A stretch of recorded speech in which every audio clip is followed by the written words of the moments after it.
Good morning everyone. आज के इस वीडियो में हम बात करेंगे भारतीय साक्ष्य अधिनियम के एक तकनीकी पहलू।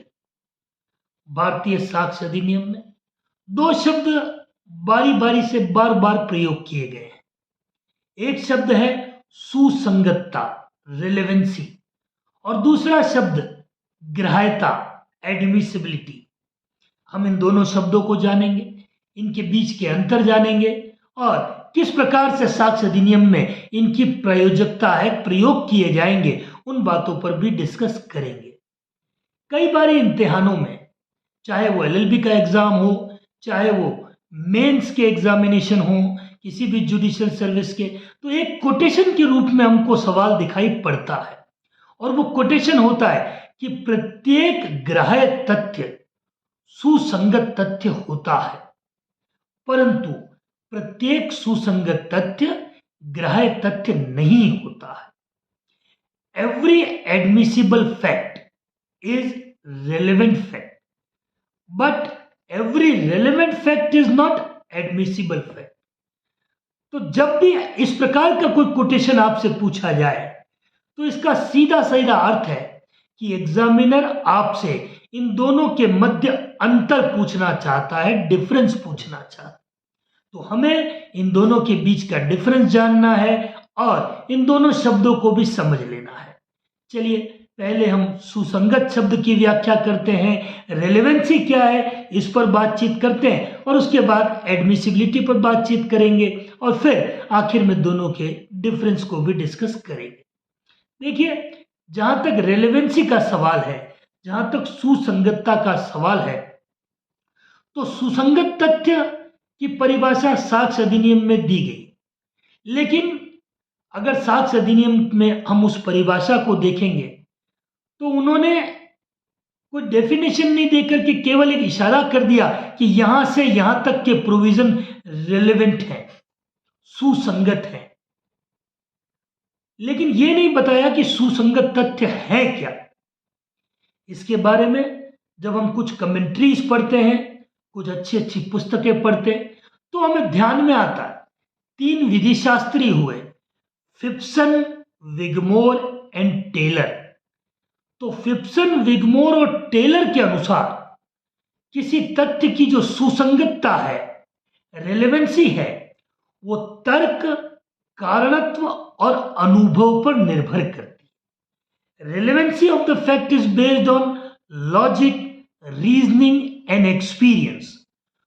अगर एक तथ्य लॉजिक के आधार पे, रीजनिंग के आधार पे, एक्सपीरियंस के आधार पे, तर्क, कारण और अनुभव के आधार पे दूसरे तथ्य से जुड़ा हुआ प्रतीत हो, तो कहते हैं कि वो सुसंगत है। तो सुसंगतता जो है वो लॉजिक, रीजनिंग और एक्सपीरियंस पर निर्भर करती है। जैसे मैं आपको कुछ उदाहरण देकर समझाने की कोशिश करूं कि मान लीजिए हमारे लोकेलिटी में, कॉलोनी में किसी घर में चोरी हो गई। अब चोरी हो गई तो being a student of law, lawyer, advocate, कुछ भी समझ लीजिए, उसके नाते हमने पड़ोसियों को राय दी कि चलिए रिपोर्ट लिखवाइए थाने। उन्होंने थाने में रिपोर्ट लिखवाई। अगले दिन कॉलोनी में हम 5, 7, 10 लोग खड़े होकर बातचीत कर रहे हैं। उस बातचीत में कहीं न कहीं जैसे मैंने कह दिया कि कल जो हमारे मोहल्ले में, लोकेलिटी में चोरी हुई है कॉलोनी में, पुलिस से मेरी बात हुई एसएचओ साहब से और उन्होंने कहा कि हमने चोर को आइडेंटिफाइड कर लिया है और चोर को हम आधे या 1 घंटे में अरेस्ट भी करने वाले हैं। तो जैसे ये बात मैंने कही तो वहां जो 5, 7, 10 लोग खड़े थे, उनमें से एक व्यक्ति अचानक से भाग गया। अब इस व्यक्ति का यहां से अचानक से भाग जाना लॉजिक, रीजनिंग और एक्सपीरियंस के बेसिस पे, तर्क, कारण और अनुभव के आधार पे मेरे कथन से जुड़ा हुआ लग रहा है। जैसे ही मैंने ये बात कही कि पुलिस ने आइडेंटिफाइड कर लिया है and police might have arrest him with in an half an hour, और उसका वहां से भाग जाना, तो कहीं ना कहीं ये तर्क, कारण और अनुभव के आधार पे उसका भाग जाना सुसंगत है, तो ये रेलेवेंसी है।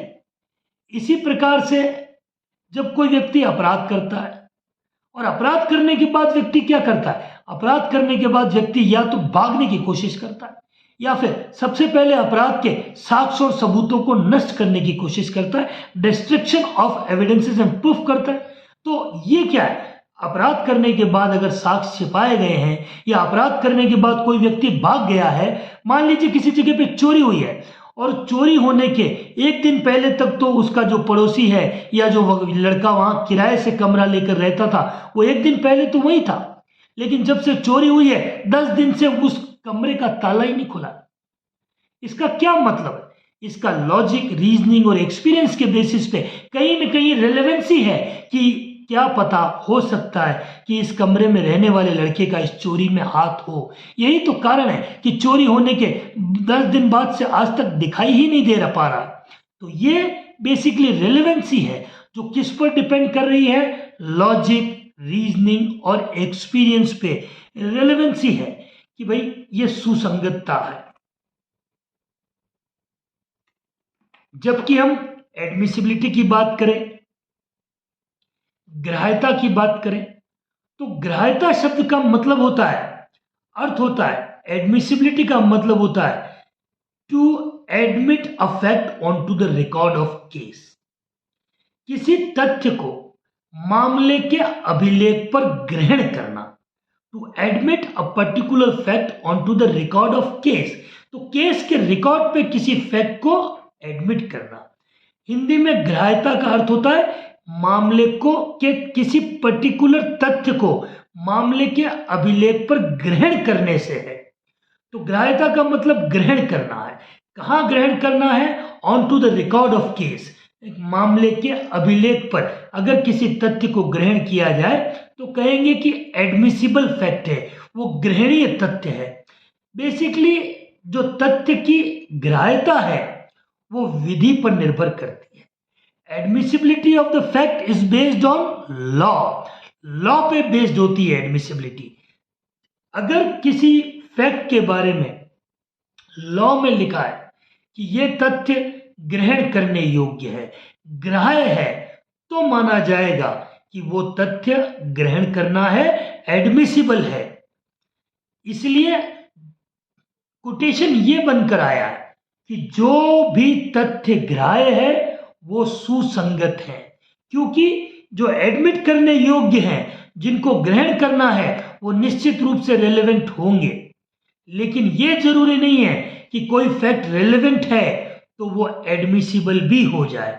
ऐसे कई फैक्ट्स होते हैं जो रेलेवेंट तो होते हैं, जो शायद तर्क, कारण और अनुभव के आधार पे आपको एक तथ्य दूसरे तथ्य से जुड़ा हुआ लगेगा, प्रतीत होगा, लेकिन वो फैक्ट एडमिसिबल नहीं हो सकता या एडमिसिबल नहीं होगा। लॉ उसकी एडमिसिबिलिटी को ग्रहण नहीं करेगा। ऐसे कुछ तथ्य हैं, वो मैं आपके सामने रखता हूं जिससे कि बात और भी ज्यादा क्लियर हो जाएगी। जैसे अभी हमारे 1 जुलाई से साक्ष्य अधिनियम 2023 का लागू हो जाएगा। उससे पहले हमारा साक्ष्य अधिनियम 1872 का चला करता था। तो जो ओल्ड इंडियन एविडेंस एक्ट हमारा था उसमें सेक्शन 24 हुआ करता था, आप लोगों को याद हो तो 24 जो कहता था कि उत्प्रेरणा, धमकी और वचन के परिणाम स्वरूप अगर प्राधिकारवान व्यक्ति है, उसने अभियुक्त को कोई इंड्यूसमेंट दिया है, कोई थ्रेटनिंग दी है, कोई प्रॉमिस किया है और उस इंड्यूसमेंट, थ्रेटनिंग और प्रॉमिस से किसी व्यक्ति ने कन्फेशन कर लिया है, तो वो कन्फेशन इररिलेवेंट होता है, तो वो कन्फेशन एडमिसिबल नहीं होता है, साक्ष्य में ग्रहण करने योग्य नहीं होता है, ग्राह्य नहीं होता है।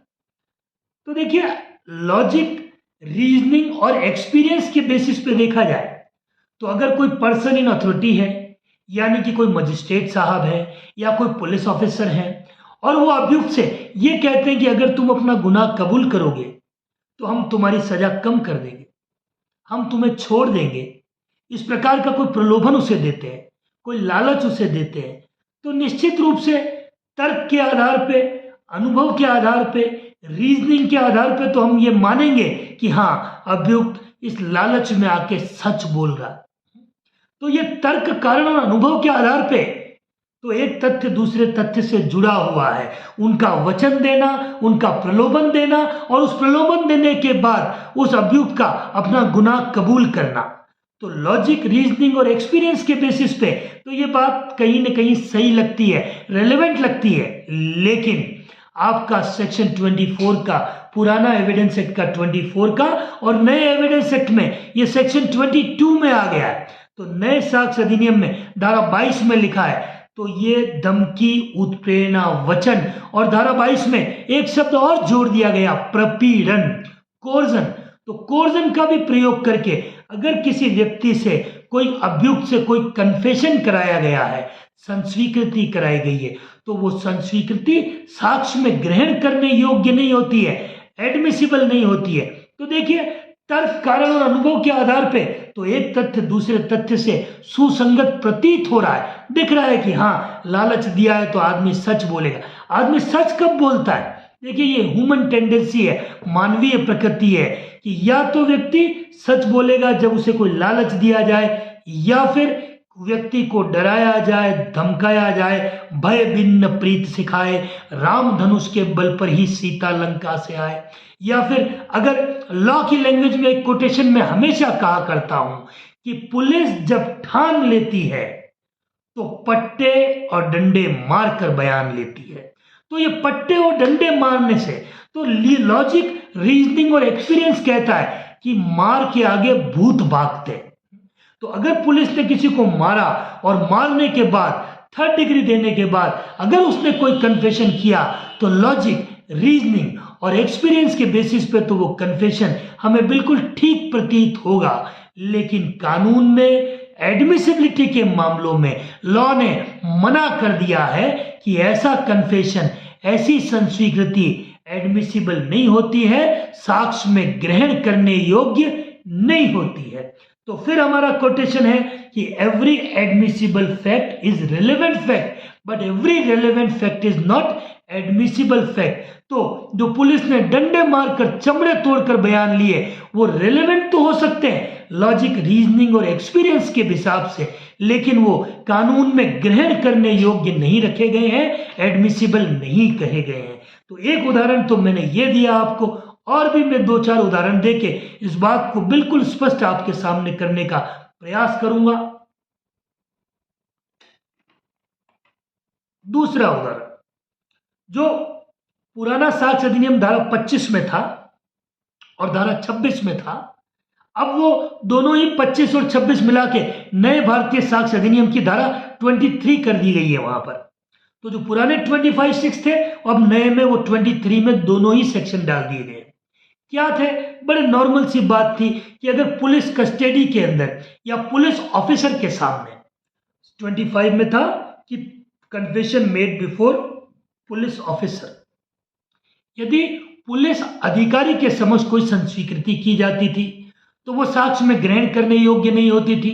और दूसरा जो 26 में था कि पुलिस कस्टडी में अगर कोई स्टेटमेंट कन्फेशन का किया जाए, पुलिस अभिरक्षा में अगर कोई संस्वीकृति का कथन किया जाए, तो वो साक्ष्य में ग्रहण करने योग्य नहीं होता था।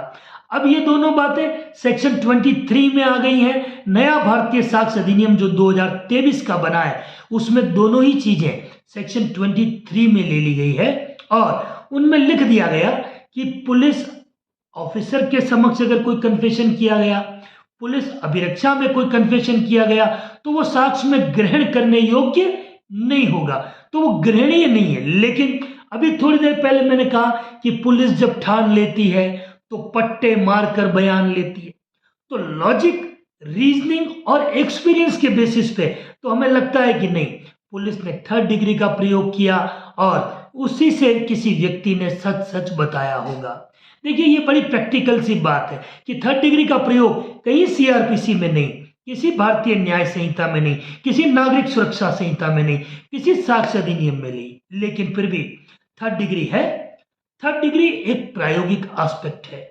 इसके बिना अगर ये नहीं होगा तो अपराधों में अन्वेषण ठीक तरीके से नहीं हो पाएगा। ये हम लॉजिक और रीजनिंग एक्सपीरियंस से कहते हैं। क्यों? कि अगर किसी बहुत बड़े हार्डकोर क्रिमिनल से सिर्फ मनवार करके और मीठी मीठी बातें करके कुछ पूछा जाएगा तो क्या इन्वेस्टिगेशन सही ढंग से हो पाए? क्या वो कुछ बताएगा? कभी नहीं। ऐसे तो किसी अपराध का खुलासा हो ही नहीं सकता है।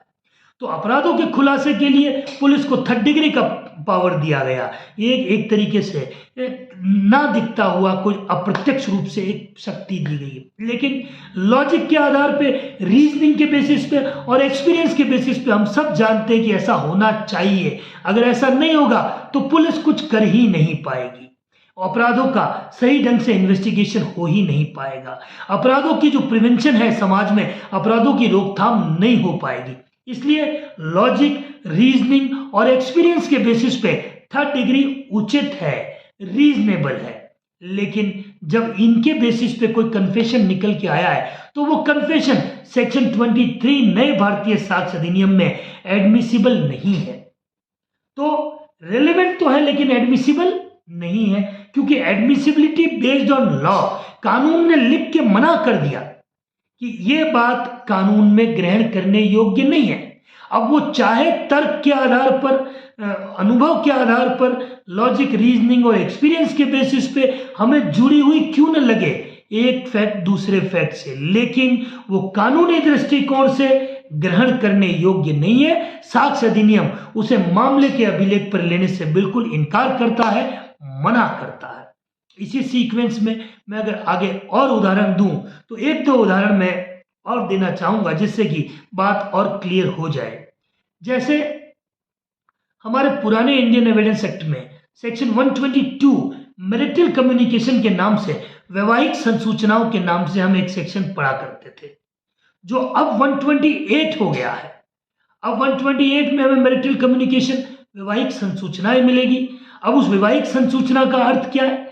तो वैवाहिक संसूचनाओं का मतलब होता है कि पति और पत्नी अगर उन्होंने अपने विवाह के चालू रहने के दौरान, डिसोल्यूशन ऑफ मैरिज के पहले पहले, विवाह विच्छेद के पहले पहले, इन कंटिन्यूएंस ऑफ देयर मैरिज, कोई भी बात अगर पति और पत्नी ने एक दूसरे से कही है, की है, तो उसे डिस्क्लोज करने के लिए उन्हें कंपेल नहीं किया जाएगा, ना तो बाध्य किया जाएगा, ना ही उन्हें इस बात की अनुमति दी जाएगी। तो अगर वे साक्ष्य में इन बातों को रखना भी चाहे, वे न्यायालय में अपने बीच की बातों को प्रकट करना भी चाहे, तो कोर्ट उन्हें परमिट नहीं करेगा और ना ही उन्हें कंपेल किया जाएगा। इस बात के लिए बिल्कुल लॉ 122 का पुराना लॉ, नया 128 का लॉ बिल्कुल मना करता है कि मैरिटल कम्युनिकेशन डिस्क्लोज करना एडमिसिबल नहीं है। लेकिन अगर हम लॉजिक की बात करें, रीजनिंग की बात करें और एक्सपीरियंस की बात करें, तर्क, कारण और अनुभव की बात करें, तो देखिए एक पति जो है वो दुनिया में कितने ही अपराध करके क्यों अपने रात को घर ना लौटे, अगर घर लौटता है रात को तो कुछ न कुछ भी हो जाए, वो अपनी पत्नी को वो बातें शेयर करता है। बड़े से बड़ा अपराध करने के बाद भी पत्नी को शेयर करता है कि ये मैंने कर दिया, वो कर दिया। तो कहीं ना कहीं तर्क, कारण और अनुभव के आधार पे, लॉजिक, रीजनिंग और एक्सपीरियंस के बेसिस पे उसका पत्नी से किया गया स्टेटमेंट रेलेवेंट तो है, सुसंगत तो है, लेकिन वो बात साक्ष्य में ग्रहण करने योग्य नहीं है, क्योंकि कानून ने उसकी ग्रहणीयता पर रोक लगा दी है, एडमिसिबिलिटी को रेस्ट्रिक्ट कर दिया है, प्रिवेंट कर दिया है। यही कारण है कि वो फैक्ट रेलेवेंट होते हुए भी एडमिसिबल नहीं है। और एक आखिरी उदाहरण, इस वीडियो को ज्यादा लंबा ना करते हुए एक आखिरी एग्जांपल मैं आप लोगों के सामने और रखता हूं, दैट इज प्रोफेशनल कम्युनिकेशन, जो कि पहले हमें सेक्शन 126 इंडियन एविडेंस एक्ट में दिखाई पड़ता था, अब वो 132 में आ गया है। प्रोफेशनल कम्युनिकेशन, यहां कौन से प्रोफेशन की बात हो रही है कि साहब प्रोफेशन ऑफ लॉ की बात हो रही है, कि साहब विधि व्यवसाय में लगे हुए किसी भी व्यक्ति को यह बताने के लिए ना तो बाध्य किया जाएगा, ना ही यह बताने की अनुमति दी जाएगी कि नियोजन के दौरान और नियोजन के अनुक्रम में, नियोजन के प्रयोजनार्थ और नियोजन के दौरान अनुक्रम में उनके काक्षीकार यानी कि उनके क्लाइंट ने उनके साथ क्या बातचीत की, क्या संसूचनाएं दी। तो एडवोकेट और क्लाइंट के बीच का जो कम्युनिकेशन है वो प्रोटेक्ट किया गया है। कोई भी एडवोकेट अपने क्लाइंट के खिलाफ गवाही नहीं दे सकता। हमारा पुराना 126 का और नया 132 का लॉ यही कह रहा है कि कोई भी किसी भी एडवोकेट को ना तो ये बताने के लिए कंपेल किया जाए, ना ही परमिट किया जाए कि during the course of employment और for the purpose of employment what communication have been made between him and their client, उसके क्लाइंट और उसके बीच में क्या कम्युनिकेशन हुआ, ये बताने की उसको अनुमति नहीं है। देखिए, कोई भी व्यक्ति हुआ, हम कहते हैं कि डॉक्टर और एडवोकेट से झूठ नहीं बोलना चाहिए। कोई भी क्लाइंट हमारे पास आता है तो सबसे पहले हम उसे यही कहते हैं कि देख, डॉक्टर और एडवोकेट से कभी झूठ नहीं बोलते, तो तुमने जो कुछ भी अपराध किया है तुम हमको सब कुछ सच सच बताओ, तुम्हारी तरफ से जो भी झूठ बोलना है वो हम बोलेंगे। तो क्लाइंट हमें सब कुछ बताता है, इसका यह मतलब नहीं है कि हम क्लाइंट के खिलाफ गवाही देने के लिए खड़े हो जाए। यही कारण है कि 132 का प्रोटेक्शन हमें यहां पे दिया गया और एडमिसिबल नहीं है। अगर हम अपने क्लाइंट की बातचीत को कोर्ट में बताना भी चाहें तो वो रिकॉर्ड पर लेने के लिए योग्य नहीं है, कानून ने उसे एडमिसिबल नहीं बनाया है। हालांकि ये हम सब जानते हैं कि लॉजिक के आधार पे, रीजनिंग के आधार पे, एक्सपीरियंस के बेसिस पे ये बात ठीक है कि क्लाइंट अपने एडवोकेट से सारी बातें सच सच बताएगा, लेकिन ये सब लॉजिक, रीजनिंग और एक्सपीरियंस के आधार पे सच होते हुए भी न्यायालय में ग्रहण करने योग्य नहीं है, एडमिसिबल नहीं है। तो ये बात हुई कि एडमिसिबल कौन से फैक्ट हैं। तो admissibility is based on law. किसी तथ्य की ग्राह्यता जो है वो विधि पर निर्भर करती है, जबकि किसी तथ्य की सुसंगतता जो है वो तर्क, कारण और अनुभव पर निर्भर करती है। As far as difference is concern, तो यही एक मोटा डिफरेंस है कि admissibility of the fact is based on law, whereas relevancy of the fact is based on logic, reasoning and experience। किसी तथ्य की सुसंगतता जो है वो तर्क, कारण और अनुभव पर निर्भर करती है, वहीं दूसरी ओर किसी तथ्य की ग्राह्यता जो है वो विधि पर निर्भर करती है।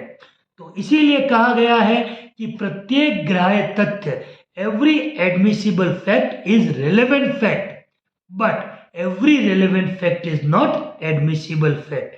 प्रत्येक ग्राह्य तथ्य सुसंगत तथ्य होता है, परंतु प्रत्येक सुसंगत तथ्य ग्राह्य तथ्य हो यह आवश्यक नहीं है। उम्मीद करता हूं ये टेक्निकल बात आप लोगों तक पहुंचाने में मेरी समर्थता रही होगी। अगर जानकारी अच्छी लगे और इसी तरीके के कई तकनीकी पहलुओं को जानने की मंशा हो तो चैनल को सब्सक्राइब कीजिए, वीडियो को लाइक कीजिए, ज़्यादा से ज़्यादा शेयर कीजिए।